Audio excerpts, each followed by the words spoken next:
Alhamdulillahi Rabbil Alamin. Nahmaduhu wa nasta'inuhu wa nastaghfiruhu wa nastahdih. Asyhadu an la ilaha illallah wahdahu la syarikalah. Arsala rasulahu bil huda wa dinil haqq liyudhhirahu ala dini kullihi wa kafa billahi syahida. Wa asyhadu anna Muhammadan abduhu wa rasuluh arsalahu Allahu basyiran wa nadhira wa da'iyan ila Allahi bi idnihi wa sirajan munira. Allahumma salli wa sallim ala sayyidina wa maulana Muhammad wa ala alihi wa ashabihi ajma'in. Bapak-bapak, ibu-ibu, hadirin dan hadirat yang dirahmati Allah, pendengar Radio Rahman yang berbahagia.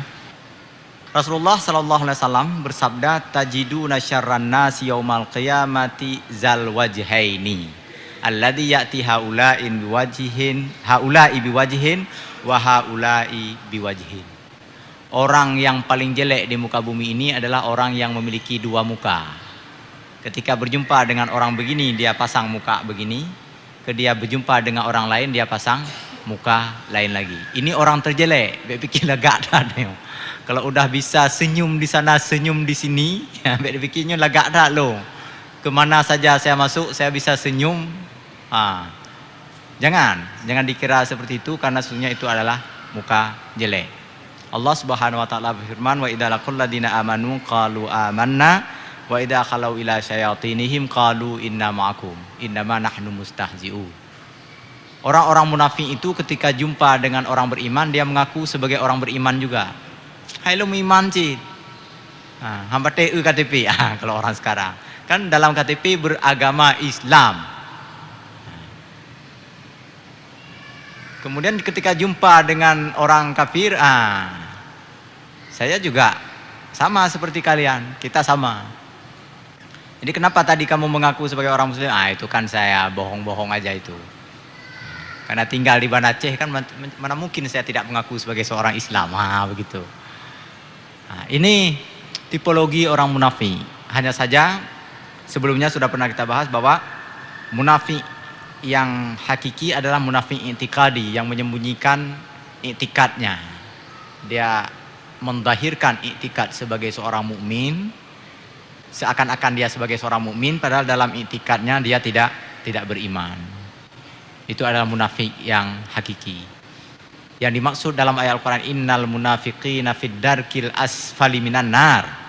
Orang munafik itu menempati tempat terbawah dari neraka. Itu adalah munafik yang seperti itu. Munafik i'tikadi. Sedangkan munafik sosial dalam bentuk zul wajhaini ini tidak demikian. Hanya saja ia muzabzabina, firman Allah, muzabzabina baina dzalika la ilaha ulai wa la ilaha ulai. Munafik model begini, ini munafik sosial namanya, tak bisa dipegang. Datang angin barat, dia condong ke barat. Datang angin timur, dia condong ke timur. La ilaha ulai wa la ilaha ulai. Nggak konsisten. Bube dua jab. Jerkap dua muka. Kenorap, kederap, bandua pat, bulaba. Bunalaba. Jadi nggak bisa dipegang, nggak bisa dipercaya orang seperti ini. Dia bilang bahwa dia akan bersama-sama dengan kita dalam sesuatu misalnya. Taruhlah umpamanya sekarang ini sering terdengar istilah aliansi jurnalis muslim, pembela syariat, nyan gok yandeng iku ya. Hidup syariat, tegakkan syariat. Lagi nyan angin lain tu, kau dip lain lom, misalnya. Ini berbahaya orang seperti ini bagi kehidupan kemasyarakatan. Bahkan itu pun rahasia dia. Udah banyak kita ngomong kepada dia tentang rahasia-rahasia kita. Dia bilang kepada koncunya yang sana, dulu ada yang seperti ini. Kita mau menegakkan syariat ini, kita sweeping salon-salon kecantikan kan pernah dulu. Tempat-tempat kecantikan mungkin ada ada hal-hal yang tidak wajar dilakukan di sana. Dia bocorkan itu, dia bilang ke tempat-tempat itu, hei kalian jangan macam-macam, ini mau di sweeping, begitu. Akhirnya tidak dapat dilakukan. Jadi begitu, zul wajhaini. Bapak Ibu hadirin dan hadirat yang berbahagia, ini karena sudah pernah kita bahas sebelumnya. kita masuk kepada bagian selanjutnya, yaitu an-namimah. An-namimah adalah tukang ngadu atau mengadu domba.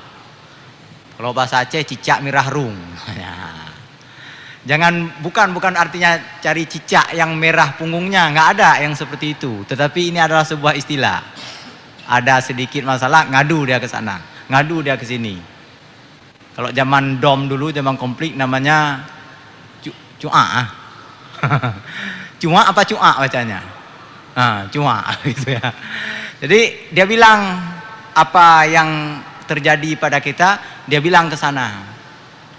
Dan ini juga salah satu dosa yang sangat besar karena menimbulkan kesengsaraan dan kerugian kepada banyak sekali orang. Kalau memang kita melihat bahwa seseorang itu seandainya melakukan kesalahan, kita perbaiki kesalahan itu. Bukan kita adukan kepada orang lain bahwa si A ini melakukan ini. Begitu. Ini berbahayanya menjadi tukang namimah. Jadi ada sebuah hadis Rasulullah SAW yang terkait dengan persoalan ini. Hadis ini cukup panjang, kita ambil di bagian tertentu saja. Saya baca sanadnya. Haddatsani Syaiban bin Farrukh wa Abdullah bin Muhammad bin Asma Ad-Dubai qala haddatsana Mahdiyun wa huwa bin Maimun haddatsana Wasil al-Ahdab an Abi Wa'il an Huzaifah annahu balaghahu anna rajulan yanummul haditsa. Jadi beberapa orang yang saya sebutkan namanya tadi, Syaiban bin Faruh, Abdullah bin Muhammad bin Asma, mengatakan bahwa mereka menerima hadis dari Mahdi, yaitu Ibnu Maimun, yang menerima dari Wasil al-Ahdab, dari Abi Wa'il, dari Hudzaifah. Hudzaifah sahabat Rasulullah. Kata Hudzaifah, suatu kali ada seseorang menyampaikan sesuatu kepadanya. Ada seseorang menyampaikan sesuatu kepadanya. Lalu Hudzaifah berkata kepadanya, tidakkah engkau mendengar sebuah sabda dari Rasulullah sallallahu alaihi wasallam, la yadkhulul jannata nammamun. Tidak akan masuk surga orang yang suka menyampaikan keburukan orang lain itu. Kita akan suka begitu. Entah karena tidak suka pada teman itu, kita bilang pada atasan kita, ini staf ini nggak loyal. Staf ini begini, staf ini begitu. Sikit-sikit ngomong pada Pak Kecik, yang Pak Kecik yang jehud, yang mudi. Cuba-cuba ngomong sama atasan, sama pimpinan. Cuba-cuba lapor libat gubernur. Kan begitu. Kalau di kampus lapor libat dekan. Cuba-cuba pegah libat dekan. Nyo kamu begini-begini. Ini orangnya nih nggak suka lagi pada dekan nih, bahaya nih orangnya. Bedah dekan pegat hukuman, pegat sanksi kepada orang tersebut. Misalnya. Ini numam namanya. Namam. Dalam riwayat lain, haddatsana Abu Nuaim, haddatsana Sufyan an Mansur an Ibrahim an Hammam qala kunna ma'a Hudzaifah faqila lahu inna rajulan yarfa'ul haditsa ila Utsman. Pada masa Khalifah Utsman ini kejadiannya. Pada masa Khalifah Utsman, kata Abu Nuaim yang menerima hadis ini dari Sufyan, kemudian dari Mansur, dari Ibrahim, dari Hammam, katanya kami duduk-duduk bersama Hudzaifah di hadapan bersama Hudzaifah. Lalu katanya ada seseorang melapor kepada Utsman tentang keburukan dan kejelekan orang lain. Utsman waktu itu raja. Kalau bahasa sekarang gubernur lah. Datang seseorang melapor kepada Utsman karena dia merasa dekat dengan Utsman. Lagi cerita muno karena anto dekan, bacut-bacut lapor lewat dekan misalnya kan. Ada dosen terlambat masuk, dosen lain dia bilang, Pak dekan yang dosennya telat mau, yang dosennya ngedep masuk, yang dosennya begini begitu dan sebagainya. Ini contoh. Jadi pada saat itu Utsman sebagai khalifah sedang duduk-duduk bersama sahabat yang lain. Datang ini merasa dekat dirinya dengan Utsman, dia ceritakan tentang kejelekan temannya yang lain kepada Utsman bin Affan. Lalu Utsman berkata kepadanya, la yadkhulul jannata qattatun. Tidak akan masuk surga orang yang begini-begini ini, yang suka menceritakan, yang suka mengadu persoalan orang lain kepada penguasa. Jadi Sekali lagi ini adalah dosa besar, dan apabila kita melakukan hal ini bermakna akan menyengsarakan orang yang kita adukan itu. Orang yang kita adukan boleh jadi akan mendapatkan hukuman dan sanksi dari penguasa. Karena kita barangkali dipercaya oleh penguasa itu. Kita suka bisik, kan begitu. Suka berbisik kepada penguasa, lalu penguasa mempercayai bisikan kita, yang isi bisikan kita adalah mengatakan seseorang itu melakukan kesalahan, ujung-ujungnya penguasa akan memberikan hukuman kepada orang yang kita ceritakan kelemahan atau kesalahannya itu. Jadi nggak boleh begitu. Sikit-sikit curhat, sikit-sikit cerita ke sana, cerita kemari. Apakah kepada penguasa saja? Tentu tidak. Kepada orang lain juga berlaku seperti ini. Karena dekat dengan wartawan, sikit-sikit cerita sama wartawan. Budak wartawan pagalak itu je lagu koran. Begitu kan. Jadi ada kesalahan kita atau kesalahan teman, kita lapor ke wartawan. Lalu wartawan menceritakan apa yang kita laporkan tersebut. Di dunia entertainment, di dunia infotainment, info tentang dunia hiruk pikuk selebritis itu banyak sekali yang begitu. Dia mudawa suami istri saja lapor sama wartawan. Itu cerita kapisah ranjang, macam-macam yang seperti itu. Tapi itu lain lagi, itu ada bagian pembahasannya nanti. Ini yang penting dulu adalah orang yang mengadu domba. Karena rajulun yang kulul haditha ilal amiri. Ini ada sebuah kejadian pada masa khalifah dulu, pada masa amir, seseorang menyampaikan sebuah berita kepada penguasa. Sebuah berita yang tentu saja yang dimaksudkan berita di sini berita tentang kejelekan orang lain. Dilaporkan kepada penguasa, wahai Pak Gubernur, si A ini dia nggak suka lagi kepada Pak Gubernur. Wahai Pak Gubernur, si A ini kalau ceramah dia suka nyindir-nyindir, misalnya. Gubernur hendak dengar umpamanya, ini kan umpama. Atau jangan kita bilang gubernur, presiden misalnya. Padahal sempat gak dengar ceramah masjid raya presiden kan gitu. Jadi dia bilang bahwa tengkunya yang pengajian malam merosanya kengedron hai Pak Presiden. Itu hanya dengar nyo ke. Yang bahaya, yang separatis gitu. Yang berbahaya ini. Jadi Buddha di presidennya bilang berbahaya nih, saya nggak sempat dengar nih, kakek dengar habar orang. Sehingga si presiden, si penguasa memberikan hukuman kepada si A itu. Makanya kemarin berkembang lagi wacana bahwa orang yang hendak berbicara di depan publik itu harus menulis dulu apa yang dia bicarakan, dan tulisan itu harus diserahkan kepada instansi terkait. Nyotnya udah serahkan le bak polisi, bak tentera, baknya kali baca, kali telah baru je ceramah. Jadi seandainya mereka belum selesai telaah tadi sore, nggak jadi ceramah malam ini. Jadi diumumkan oleh pengumuman malam ini ceramah ditiadakan karena hasil belum diperiksa. Karena bahan ceramah belum diperiksa. Ini sudah pernah terjadi pada masa-masa dahulu, tahun-tahun 80-an, itu sudah pernah terjadi yang begitu.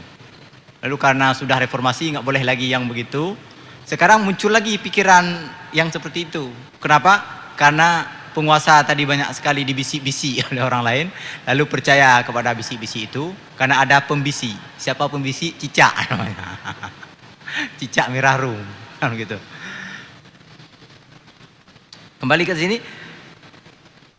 Yang kulul haditha ilal amira, dia menyampaikan sebuah berita kepada amir. Fakunna julusan fil masjid, waktu itu kami sedang duduk di dalam masjid. Faqalal qaumu hada mimman yang kulul haditha ilal amir.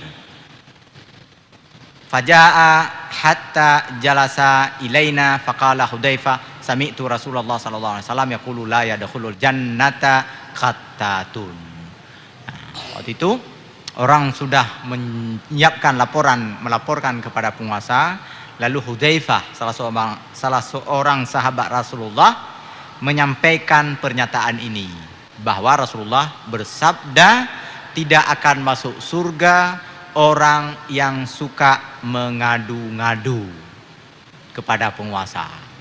Nah, jadi Tidak ada dilarang kita kalau dekat dengan Pak Wali Kota, berteman dengan siapa lagi, dengan gubernur tidak dilarang. Dekat dengan geci tidak dilarang. Yang dilarang apa juga?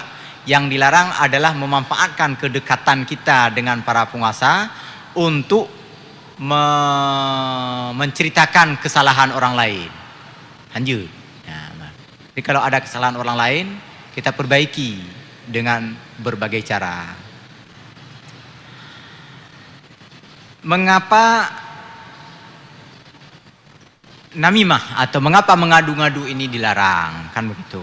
Karena akan menimbulkan bahaya bagi sekurang-kurangnya dua pihak. Pihak pertama adalah pihak orang yang diadukan itu, dan pihak kedua adalah orang yang menerima pengaduan. Pihak yang diadukan, misalnya si A mengadukan tentang si B kepada penguasa, maka si B pasti kena hukuman atau sekurang-kurangnya mendapatkan penilaian buruk dari penguasa gara-gara si A. Resikonya diterima oleh si B. Si B mendapatkan perlakuan tidak baik dari penguasa, mendapatkan hukuman dari penguasa, atau sekurang-kurangnya mendapatkan perhatian tersendiri dari penguasa, mendapatkan anggapan buruk, anggapan negatif. Buruk, cacat namanya. Kalau istilah orang-orang modern ini apa namanya itu? Pembunuhan karakter namanya. Jadi di dunia kerja, di dunia birokrasi itu sangat berbahaya itu. Kalau ada seseorang diceritakan keburukannya, dianggap sebagai pembunuhan karakter, padahal rencana mau dilantik sebagai kepala dinas, sana aja deh nanti.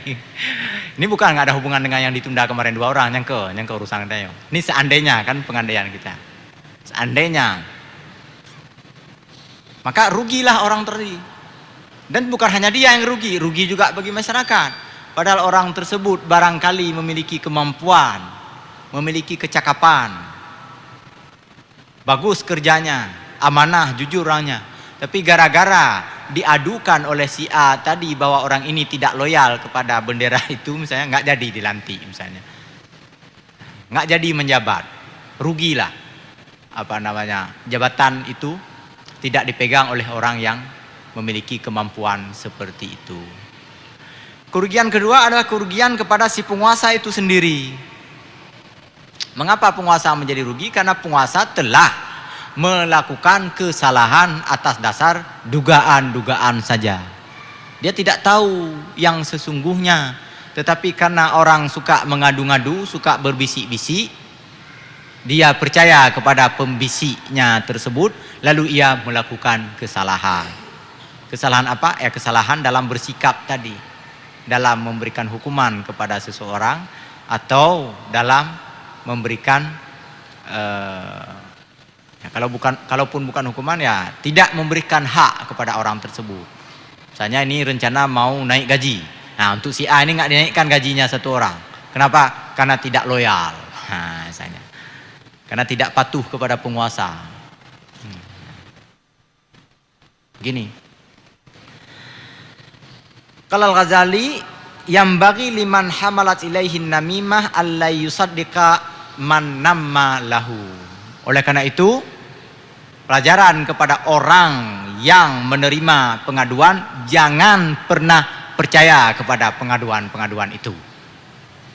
Baik Pati,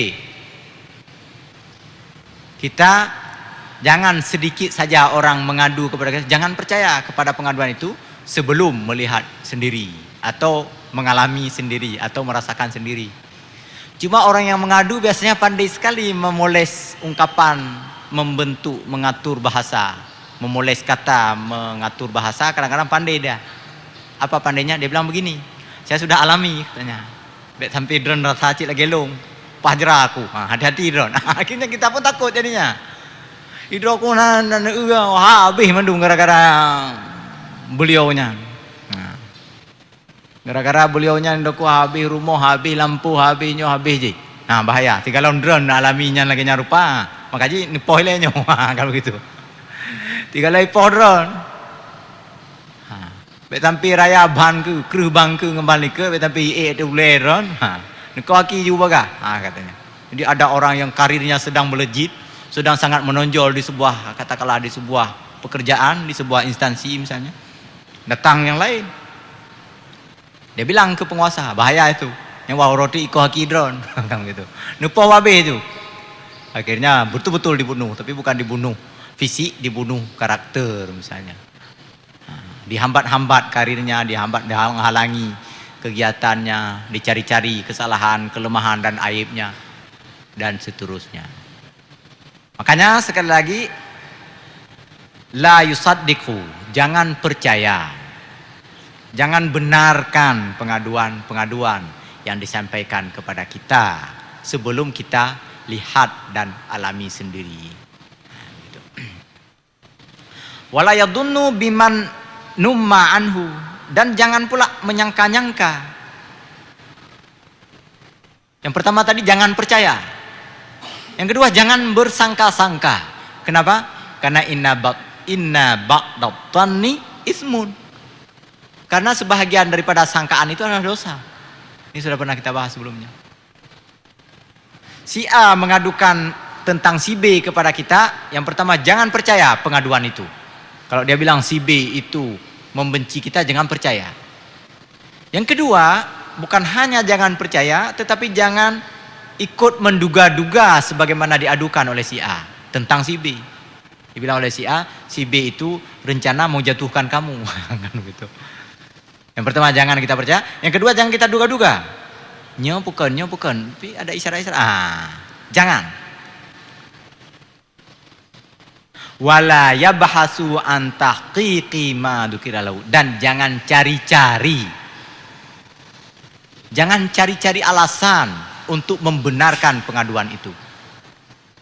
Misalnya begini tadi. Si A mengadukan tentang si B kepada kita bahwa si B hendak menjatuhkan kita, misalnya. Ini misal. Yang pertama jangan percaya ungkapan si A bahwa si B hendak menjatuhkan kita. Yang kedua jangan duga-duga. Jangan si B akan menjatuhkan. Jangan, nggak boleh.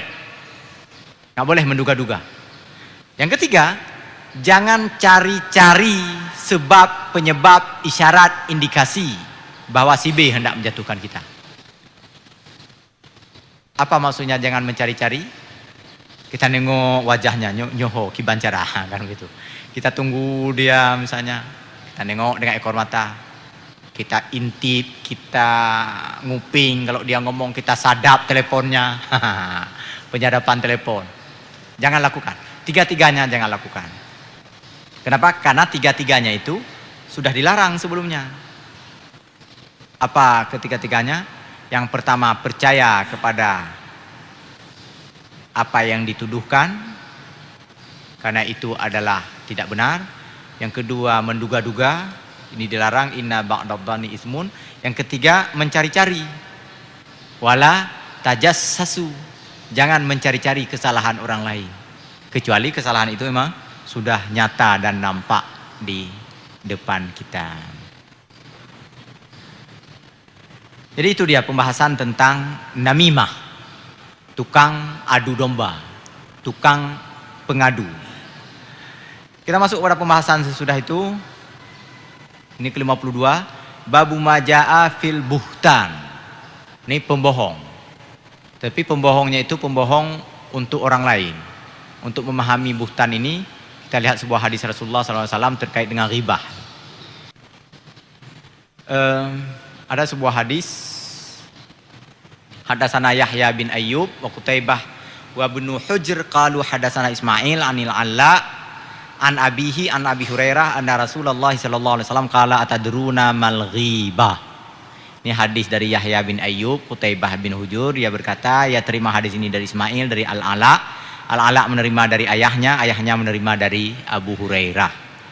Kata Abu Hurairah, Rasulullah sallallahu alaihi wasallam bersabda dengan sebuah pertanyaan, tahukah kalian apa yang dimaksud dengan ghibah? Apa yang dimaksud dengan gunjing?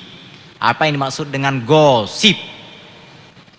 Qalu Allah wa rasuluhu a'lam. Mereka menjawab, Allah dan Rasulnya yang lebih tahu. Kami mana tahu banyak-banyak. Begitu kira-kira. Lalu Rasulullah menambahkan komentarnya, Zikruka akhaka bima yakrahu. Yang dimaksud dengan gosip, yang dimaksud dengan ghibah atau gunjing adalah engkau membicarakan sesuatu tentang saudaramu apa yang dia tidak suka untuk dibicarakan.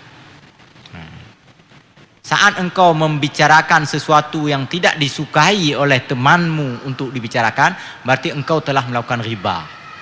Misalnya dia sedang bertengkar dengan tetangga, kita ceritakan. Dia nggak suka itu, masa suka diceritakan tentang bertengkar dengan tetangga. Atau dia sedang sedang banyak utang misalnya. Kita ceritakan, dia nggak suka untuk diceritakan. Itulah ghibah, itulah gosip. Lalu ada seorang sahabat bertanya, "Afara'aita in kana fi akhi ma aqulu?" Wahai Rasulullah, bagaimana seandainya apa yang saya ceritakan itu benar-benar ada pada dia? Rasulullah, yang saya ceritakan ini memang benar-benar ada. Rasulullah menjawab, "In kana fihi ma taqulu faqad igtabtahu." Seandainya apa yang engkau ceritakan itu benar-benar ada pada orang tersebut, itu berarti engkau benar-benar telah menggunjingnya, meribahnya, menggosipnya. Kalau memang ada. Wa illam yakun fihi faqad bahattahu. Seandainya tidak ada padanya apa yang engkau ceritakan, maka engkau telah membuat kebohongan. Bahasa kita fitnah. Engkau telah memfitnahnya. Nah, begitu. Ada orang misalnya melakukan pekerjaan korupsi. Misalnya. Korupsi dia di kantornya. Hasil korupsi beli mobil dia. Kita ceritakan. Nah, depuran. Wah, baru motor 3 me. Nya hasil korupsi misalnya gitu. Itu kita ghibah namanya. Ghibah kita. Betul naik korupsi. Berarti betul-betul ghibah. Betul-betul kita gosip namanya. Gosip itu dosa. Bagaimana seandainya tidak ada? Aneh korupsi yang bandu pulau tanah dia. Bandu gepot bandu panenun gublo motor misalnya. Nah, seandainya kita menuduh dia korupsi padahal dia tidak korupsi, itu namanya buhtan, membuat kebohongan. Nah, inilah yang kita bahas sekarang. Yang kita bahas sekarang adalah bagaimana kedudukan membuat kebohongan sebagai salah satu dosa besar di dalam Islam. Memfitnah. Bahasa kita memfitnah, tapi fitnah dalam bahasa Arab bukan itu maknanya. Fitnah dalam bahasa Arab itu lain lagi. Fitnah yang disebut di dalam bahasa Indonesia adalah buhtan di dalam bahasa Arab. Menuduh seseorang telah salah padahal orang itu tidak salah. Menuduh pencuri padahal tidak mencuri. Menuduh penzina padahal dia tidak berzina. Menuduh penjudi padahal tidak berjudi. Menuduh berdosa padahal tidak berdosa. Nah, ini namanya buhtan dalam bahasa Arab. Dan buhtan itu adalah dosa besar. Nah, begitu. Di dalam salah satu firman Allah Subhanahu wa taala disebutkan walladzina yu'dunal mu'minina wal mu'minati bighairi maktasabu faqad ihtamalu buhtanan wa ismam mubina. Nah, itu dia. Orang-orang yang menuduhkan orang-orang mukmin itu melakukan sesuatu yang sesungguhnya tidak dia lakukan, maka kita telah melakukan fitnah atau buhtan kepada orang tersebut. Dan itu ismam mubina, adalah dosa yang sangat-sangat nyata. Yu'dunal mu'minina wal mu'minat, orang-orang mukmin, orang baik-baik dia. Orang taat dia, kita bilang sesat, umpamanya. Yang aliran sesatnya, bahayanya. Pakaian beda dengan pakaian gop. Apa ni sama pakaian yang pakaian gop, badan beda. Gak kayak aku ngoknya ubun umpamanya. Yang orang ku yang winang pakai cadar, nyancang teroris misalnya. Buhtan namanya. Pahala buhtan sekarang nih di muka bumi ini. Ada orang beda sedikit, katakanlah penampilannya dengan kita tuduh macam-macam. Padahal kita tidak ketahui apa sesungguhnya pada orang itu. Ini buhtan, membuat kebohongan. Jadi orang-orang mukmin, siapa yang menuduh, siapa yang membuat kebohongan, siapa yang fitnah orang-orang mukmin, pada orang mukmin tidak melakukan apa yang fitnahkan itu, sungguh dia telah melakukan ihtamalu buhtanan, telah membuat fitnah, wa ismam mubina, dan telah melakukan dosa yang sangat nyata terhadap orang mukmin itu. Rasulullah SAW bersabda, "Man qala fi mu'minin ma laisa fihi askanahullahu radghatal khabali hatta yakhruja mimma qala." Barang siapa yang mengatakan sesuatu yang tidak ada pada orang mukmin, barang siapa yang mengata-ngatain sesuatu yang sesungguhnya tidak ada pada seorang mukmin, mengata-ngatain sesuatu yang sesungguhnya tidak ada. Misalnya kita bilang tadi, ini korupsi ini. Nah, misalnya. Nyo korupsi, padahal hana korupsi yang. Orang mukmin dia, orang taat. Tapi kita bilang-bilang bahwa dia korupsi. Askanahullahu radghatal khabali. Maka Allah akan memberikan tempat di dalam tanah yang panas, di dalam tanah berdebu yang sangat panas. Radghatal khabali hatta yakhruja mimma qala. Sebelum orang itu sempat bertaubat, kecuali kalau orang itu sempat bertaubat. Yakhruja mimma qala, bertaubat. Yakhruja itu keluar dari apa yang dia katakan. Dia menyesal telah mengatakan, dia minta maaf. Kaji bek kun meranggahor yang kegop. Nyogok ikan gedayong iban, nya urusan gop, urusan gedayong. Ini benda urusan gedayong ilai. Apa yang dimaksud dengan radghatal khabal? Tanah berdebu lagi panas. Tanah yang berdebu lagi panas itu maksudnya adalah neraka nanti. Tempatnya adalah di dalam neraka. Hambate preh gitu. Rasulullah SAW di dalam hadis lain ditanyakan, "Ya Rasulullah, ma radghatul khabal?" Apa yang dimaksud dengan radghatul khabal itu? Radghatul khabal sudah kita sebutkan tadi, tanah berdebu itu apa maksudnya? Apa yang dimaksud dengan tanah berdebu? Yang tempat itu, yang tanah berdebu itu disiapkan sebagai tempat untuk orang yang suka menuduh kepada orang lain. Apa yang dimaksud dengan tanah berdebu itu? Rasulullah menjawab, asaratu ahlinnar, tempat kembali orang-orang penghuni neraka, tempat tinggal penduduk neraka nantinya. Jadi siapa yang membuat fitnah kepada orang lain, maka tempatnya nanti adalah tempat di dalam tanah yang panas berdebu, yaitu di dalam neraka. Bapak Ibu berbahagia, ini pembahasan kita malam ini. InsyaAllah kita lanjutkan pada pertemuan mendatang. Lebih dan kurang saya mohon maaf. Wassalamualaikum warahmatullahi wabarakatuh.